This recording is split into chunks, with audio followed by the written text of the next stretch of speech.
we're going to record this call as well, so we can share it around as and when necessary. So I'm going to go in the screen share, then we'll go through literally Zoom step by step. So just bear with me while I just set this up. And just make this bigger. So hopefully now that's all clear. I'm just going to start the slideshow as well. So can you give me a thumbs up, somebody? I can see Sandy and Laura in front of me. Yeah, you can see the screen. Fantastic.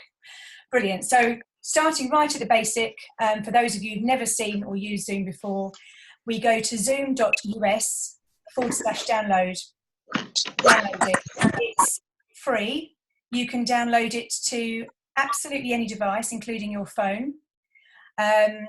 I believe if you're using it on your phone, when I've done it, you'll only see yourself and the person speaking at the time. So it's fine, obviously, if it's a two-way Zoom call. But if you're on a larger call and you're wanting to run it for Teams, then you'll probably want to look at it on a tablet or a laptop or a fixed PC or Mac, just so that you can see the gallery. Okay, so that's the kind of basics. And when you've got Zoom downloaded and you open it up, this is what you will see on your screen. Oh, hang on. This is what you'll see. So you'll see new meeting, join, schedule, and share screen. Okay, so if I go to the next slide, if you clicked on new meeting, this is what would happen. A box would open up, it would be yourself in there, and you're ready to start a Zoom. Okay, so it's literally as simple as that. When you click on join meeting, so the next blue box to the right of the orange one, you'll be asked to, and I'm sure most of you have done this obviously already, the Zoom ID that's been sent to you to join the meeting, this is where you pop it in. And if the meeting had a password for any reason, where it's saying my name, Jo Jarvis, underneath, it would be asking you for a password. And here's the chance as well where you get to don't connect to audio or turn off my video. So these are your two options when you're joining a meeting. So the box under the orange one, the little blue box saying schedule, is where you go to make your meetings and put them in your diary. So this is what you'll see when you click on schedule a meeting.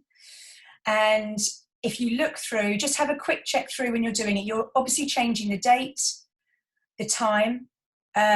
Don't worry about changing the time too, because it will automatically give you up to 40 minutes on the free basic package. And that's all we're talking about here. There's absolutely no need to be paying for the premium package. That costs you about £120 a year. Loads of extra features that we've never used in the last couple of years that we've been using Zoom. So the free package is the one we want, and you've got 40 minutes on it. If you look on this schedule, you'll see that under password, it says require meeting password. Now, I've taken that off now. It's because I changed something in my settings and it'd come up with that. That's normally unticked. If you have that always ticked, it will always create a password. So just be aware that don't just go to the top and change the date and the time. Just have a quick little look down here. You can see that my video, because I had to reinstall Zoom today, it's automatically defaulted my video to off and my participants to off on video as well. So that's now changed back to on. They're automatically showing on the video. And obviously the audio as well. At the bottom, you will see that I've got it linked to Google Calendar. So the minute that I do the meeting and press schedule at the bottom, it will automatically put it into my Google Calendar for me, which is really, really handy, or any other, or your iCal. So whatever other calendars you've got linked up to it. And when you click meeting, so right at the top of this screen, I know it's really small, I'm sure most of you can't read it, but there's a little like home button, chat button, meetings and contacts, and that's right on the top bar on the white page. And there's a little button there saying meetings. If you click on that, that shows me any meetings that I've scheduled in the upcoming weeks or months. So I can see exactly what I'm doing. And when I'm about to start a Zoom, that's where I'd go into, because I've already made the meeting, I've sent the Zoom ID out to everybody, and I'll be able to go, right, I'm going to click start now. I can see it in front of me. I'm going to start this meeting. definitely, because we've only got a 40-minute time frame, when you're doing meetings with your teams, just be very conscious of the time. So don't start it 10 minutes early thinking, oh, there's somebody there early, I'll go in and have a chat, because you've then wasted 10 minutes of that time. Okay, so I don't start mine until literally a minute before, or the time that it's scheduled for. Now, let me just go back a page.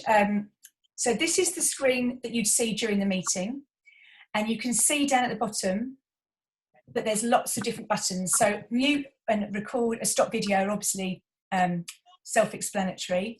And as the host, you can also go through, like I just did now on the gallery, and mute people if I can hear background noise, because it is really, really distracting. And obviously some people don't know, it's not done on purpose, it's just other people will start messaging you to say, I can't hear anything. So as a host, you can go through and mute on the gallery. You mute yourself down here and stop your video.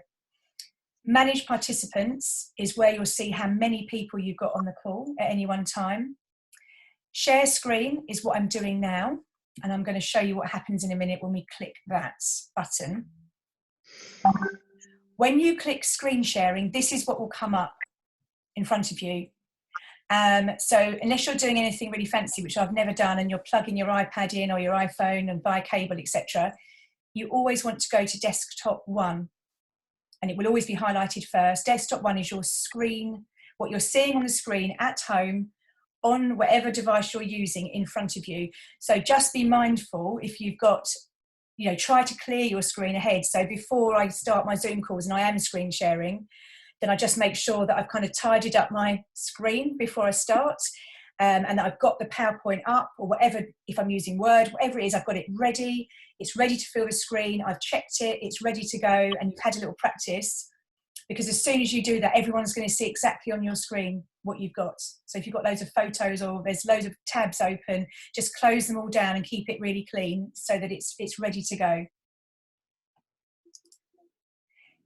This is what you see if you have your video off. And obviously, when we're doing video calls, those people on there who are running them regularly, it's not the end of the world at all. But if you want somebody to know you're on the call, but you haven't gone into your own settings and put your name in there, so like I have, so if I turn my video off and I'm on Leon's call, he would still see that I'm listening to the call. So you can see my name. But quite often when I'm looking down the gallery, I can see iPad 2 or Samsung 3 or whatever it is, and it doesn't tell me who's on the call. So sometimes when I'm getting messages afterwards asking for things to be sent through, I've got no idea who they are. So we'll show you how to do that in a minute, but you need to go into your settings and just make sure you're registered as your name or how you want to appear on the screen. Okay, just on to the right hand side there as well. Skipped ahead or skipped forward. On the right hand side in the white area, it will say participants. So at any time, if you can flag up the participants and see who's on the call. And also underneath, you'll see the chat box there. So if I go back a couple, next to share the screen to the right, you'll see a little bubble saying chat. If somebody sends a message during a meeting, a little number 1, or however many messages have been sent, it might say 3 messages, it will flag up. So as the host, just generally look at it occasionally, and then you can click on that and you can expand it. It won't show it to everybody else on the screen. It will show it just to you, to the right-hand side, and it will show you any messages. Generally, it's people saying, I can't hear you, or there's too much background noise, or can you send this on to me? Can you record it? That kind of message, but just make sure you don't miss that. And I don't know if this is the same for everybody, but I've got a Mac at home, and so this bottom black bar here, when I'm talking, will disappear. And if I move my mouse down to the bottom of the screen, it will pick back up again. So I don't know if that's the same for everyone else, but just to let you know, if it disappears, it isn't gone. They just seem to fade it out, and you can just click on it to re-see what's happening here. Record is obviously obvious, and reactions just means if you want your participants, they can send a thumbs up or a thumbs down or whatever is appropriate, hopefully a smiley face. And that's literally the buttons on there that you'd use, apart from the end button, which is obviously you're ending the meeting for everybody. So as soon as you do that, everyone's got a second to wave and it's done. If you've been recording, let me just go through here. So top tips, let's just go through this in order actually, it's easier. So when you're running a Zoom call, definitely prepare beforehand. If you're screen sharing, make sure your screen is clean and you've got everything ready, your PowerPoint, your Word ready to go and share. You've got 40 minutes on the basic Zoom, so watch the time. You will get a warning about 5 minutes in to say it's you're running out of time. You've got 3 minutes or 5 minutes, so you know to wrap up the call. Now, what you can do if you're on a call and need to continue it is if you come out, you can go back in on the same number and it will start again. Obviously, you've got lots of people on the call. That's complicated. If you're just talking with 1 or 2 people, it's an easy thing to come out and go back in again.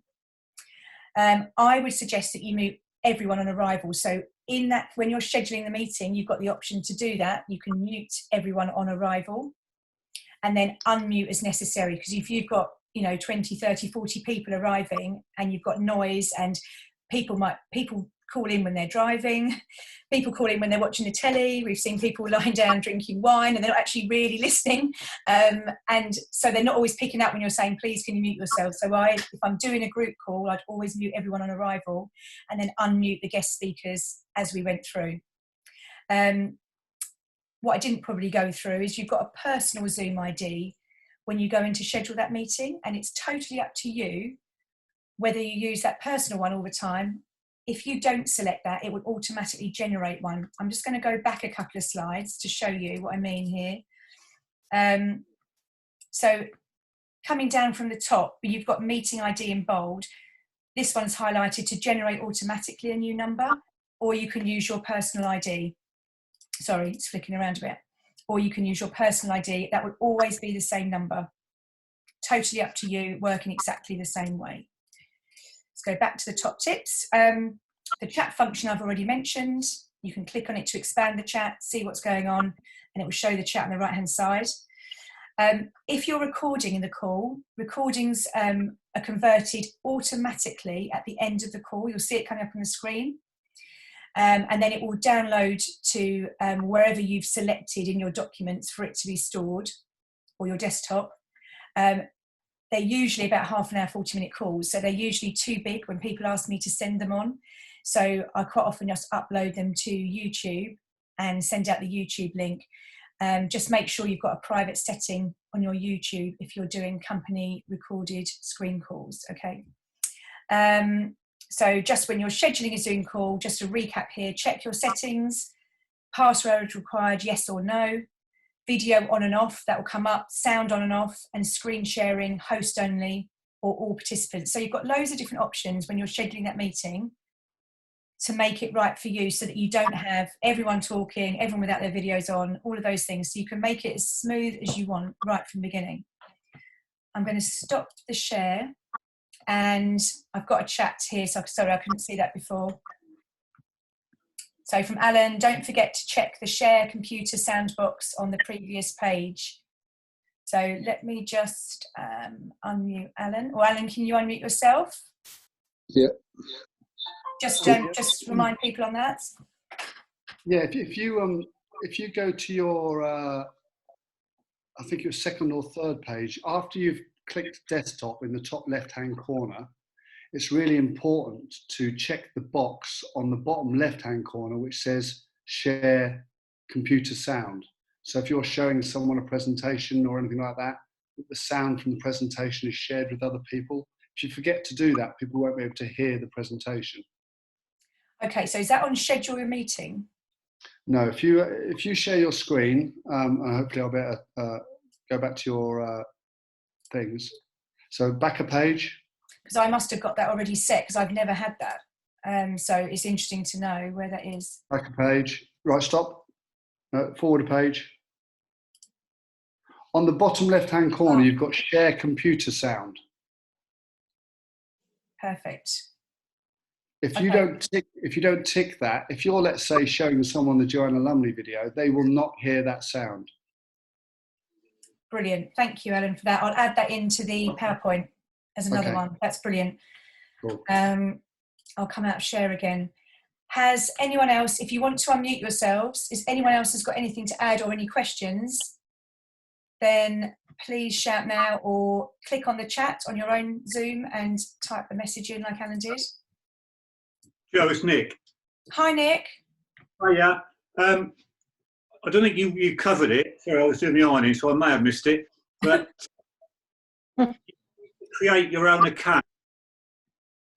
Yeah. Which is easier for you to set up meetings with your customers. It's free to set up the account, and what you can also do then is if you in the settings at the bottom, or in the settings when you set it up, you can put a photo of yourself, so that if you are not showing video, rather than just having your name there, you'll see a photograph. And I think that's a little bit more professional than just having a name there if you turn your video off. Yeah, brilliant, Nick. Thank you. So that's in settings, isn't it, in your profile? Yeah, once you've curated your account, you can add a photo to it. And you can also add a tagline and all sorts of things in there. And it's a lot easier to use Zoom if you actually got an account. And it's free anyway, so it doesn't matter. Okay, brilliant. I shall add that in as well. Anyone else? Yeah, it's Emma. Yeah, MZ? just a question. When you schedule your meeting, Yeah. you put all the details in, etc. How do we send that out? That invite? So what happens is when you create schedule, it will get added into your calendar if you've got that ticked, and then it will come up. It depends how you're doing it, whether you're doing it on your phone or your laptop. But basically, you've got a screen grab in front of you, so it will send that to you, and you just copy it. Okay. Forward it on. Just copy it and forward it on. I mean, I quite often just write out the Zoom ID number. I don't always forward that on because it sends quite a lot of information with it. It can be confusing for somebody who doesn't know how to use Zoom. Just mean there's a lot of information to basically give the Zoom ID and the download. So quite often I'll just write out, download Zoom at zoom.us, and here's the Zoom ID to join the meeting, just to make it simpler for newer people. But it is, anyone else used to it obviously will be able to pick it up from there. And it is worth also just stating that if you're talking to somebody who does not have Zoom downloaded, they don't have to download Zoom to be able to join your meeting. You can just send the link and they can just click straight into the link and come into the meeting. Perfect, thank you. Anything else? Yeah, somewhere on there's a copy URL button as well when you're setting up a meeting. I can't remember exactly where it is without going back through it. Okay. A little URL, and then that will copy it, and you can just paste it in a WhatsApp to your person you're sending it to. Brilliant. Okay, fantastic. So we've got another question here from Alex. Anyone know the best webcam to get, as my PC doesn't have a camera? Laura's replying, use your phone, but obviously you don't always want to use your phone necessarily if you want to be able to see everyone on the call. There's going to be, if you're talking to your teams, then you want to be seeing everyone. So that question is from Alex Moore. So if anyone's got any good responses on best webcams, can they please message Alex with that, with some helpful advice? Any other questions coming up? No? Okay, fantastic. So I think we've covered everything. I've obviously, Kerry is doing a meeting tonight at 8:30. So if you've got people in your teams that haven't been able to get on this call, then please direct them to Kerry's at 8:30. That's why we did 2 different times to capture everybody's, maybe at work and stuff. But yeah, any questions, just let either me or Kerry know. Oh, hang on, sorry. Okay, no, I haven't got a question there. That's fantastic. Thank you, everybody. Hope it's been helpful, and speak soon. Thank you very much for your time. No worries. Well done, Joe. Thanks very much, mate. No Well worries. done, thank Bye. you. Thank you. Bye. Might practice on you later. Okay. Okay. Brilliant. Cheers. Bye. Bye. Bye.